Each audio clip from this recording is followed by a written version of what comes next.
It's a real pleasure to be here today, and this is a very new format for me, so it's the first time I do a wake-up call, so I'm really looking forward to your response.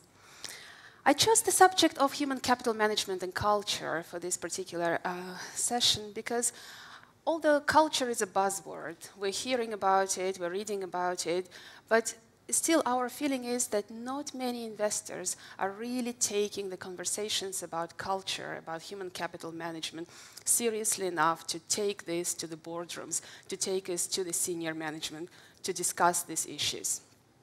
So now, why is culture so important? Now, at a personal level, we all know that culture means a lot.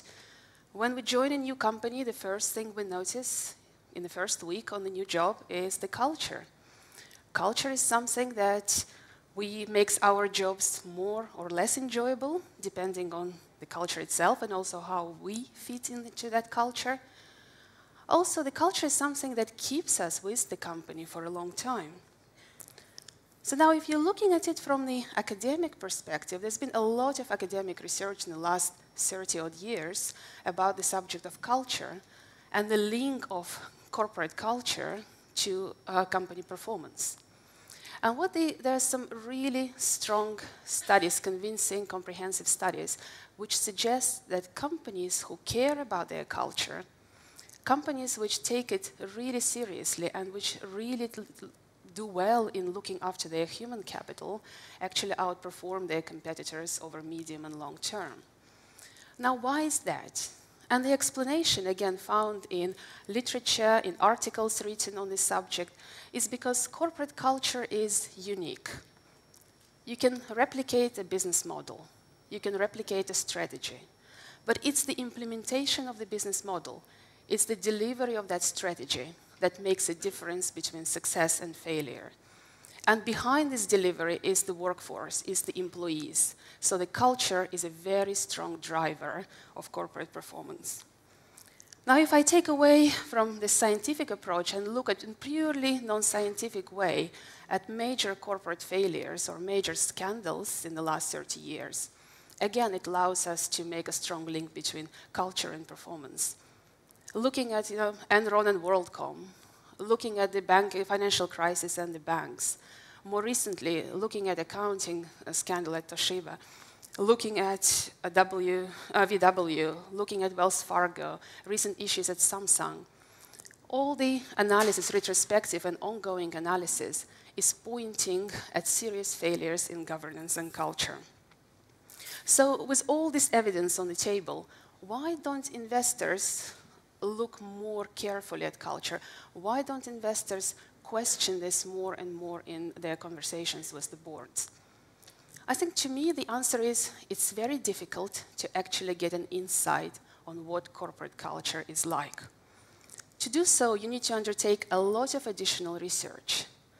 You need to understand the purpose of the company, its vision. You need to understand what is the business model and also what stakeholders are critical to the company's business model. You need to understand the strategy and how company is meeting the expectations of the stakeholders through their business strategy. You also need to look at implementation.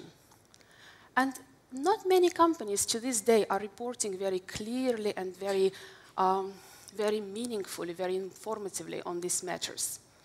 We're finding that companies who do integrated reporting really well are able to transmit this message to us through their integrated reports. But then we need some supporting information. We need to go back and look at how companies report on their human capital.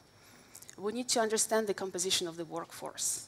We need to understand the turnover rates, and particularly voluntary turnovers, to be able to spot the problems within the organization. We need to look at absenteeism rates, and very few companies would actually voluntarily disclose you this information, and also the reasons for absenteeism, whether there are any issues such as injuries, high injury rates, that's possible to get, but then what are the levels of absenteeism due to stress? That's something that we don't get very often.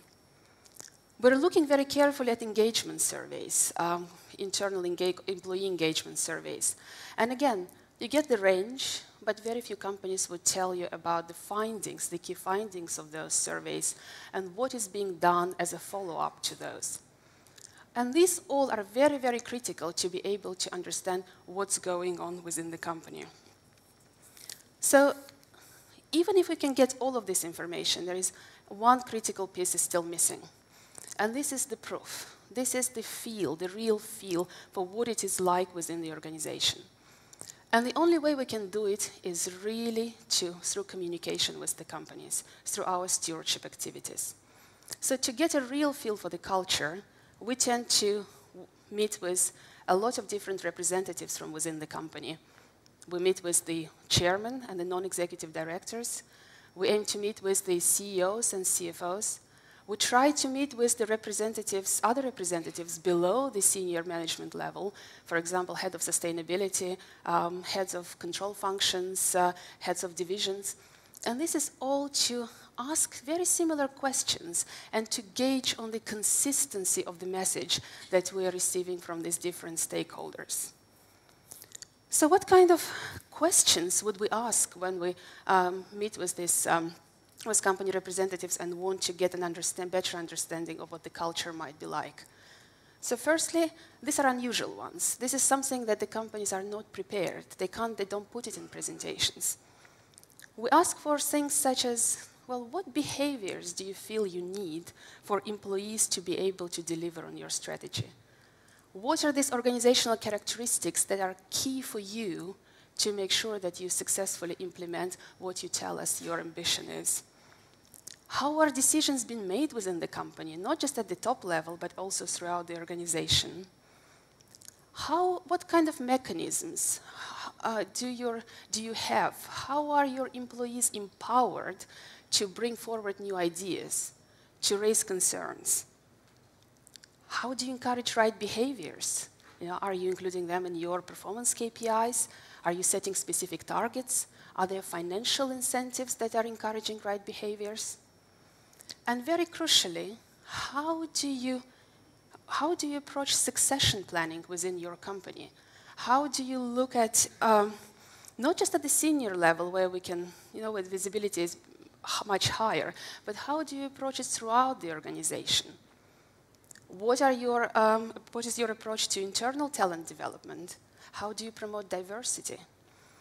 Now, the answers to these questions are very hard to prepare. So the senior leaders of the company, they either have them or not. And it's really depending on how convincing they are in responding to us, in giving us examples, in really showing the leadership on this, that gives us a feel for what the internal culture might be like. When we talk to boards, we can get a clear feel for the tone from the top. When we talk to the management, we can get a feel for the leadership action or the absence of the leadership action on the culture matter. When we talk to more sort of lower level executives, we are understanding how this message trickles down the organization, how it is being implemented on the ground. So, as you can see, it's a lot of additional work that we undertake to be able to gauge what the culture is like. So can we do it for every single company in our portfolios? Depending on the scale of the organization, but very difficult.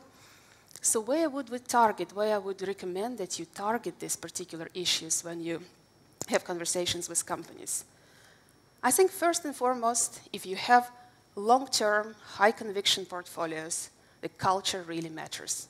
Because the impact of the culture can be seen over a longer term, and it's really, if the longer is your investment horizon, the more important it is that the culture is taken into account to ensure the success of your investment. There are M&A transactions. There are lots of analysis going on around M&A transactions, but very few, actually I can see very few papers, very few pieces of analysis which actually focuses on culture. Yet there are so many instances where the mergers, the acquisitions actually failed, not because there was a bad concept or a bad strategy, but simply because of the incompatibility of cultures of the two organizations. For human capital intensive businesses, culture is vital. These companies need to be able to attract, to develop, and to retain the talent, And this is a key value driver for these businesses, so we need to be able to assess the culture. And for companies who need the innovation, the agility, the responsiveness to the changing environment to be able to compete and succeed, for those ones, if we don't understand the culture, we can't really be sure whether they will be able to deliver what they tell us they want to deliver.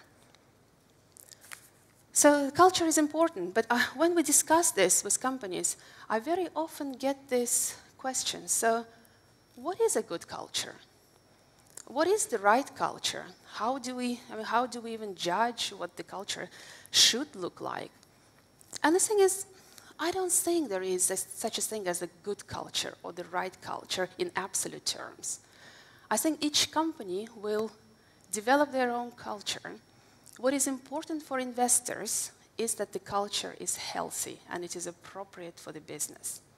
I mean, there are many examples of companies with very strong top-down culture which perform spectacularly well for a period of time, but then when the disruption comes, such organizations find it very difficult to adjust to the new environment. So you have a strong culture which can be an advantage in particular circumstances, and then become a huge disadvantage under a different one, set of different ones. Similarly, you can have a very innovative, very entrepreneurial cultures which succeed tremendously, but then as the company grows, unless the management can adjust and keep this sprawling, fast-growing organization under control, they'll find it very difficult to grow and succeed. So we have different circumstances, and different cultures will need to adapt to those circumstances. So as investors, what we want a healthy culture. And for us, the healthy culture means that the culture should be able to support the delivery of the strategy, not hinder it. The culture should be able to foster integrity in what the company as a business and each employee of the company do. And the culture should be able to help to uphold corporate values. So they are not only on the paper, but they're actually lived and breathed and implemented in reality.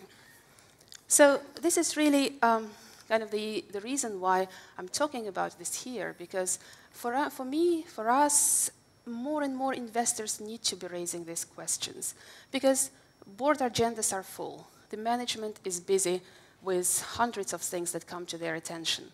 So it's only when we, as investors, keep asking the same questions, keep repeating to companies that these issues are important to us, that companies actually start looking at this seriously, and then the particular issues are moving up and up the agenda. So they become something that the boards and the management seriously look into, and then being able to communicate this to shareholders. So what I would encourage all the investors in the room is to really elevate these issues, to communicate to companies that this issue is important, to be able to ask the right questions, to make all those senior leaders of our investee companies to think about it and to make it easier for us to be able to judge and to assess what the culture, the human capital management at companies are.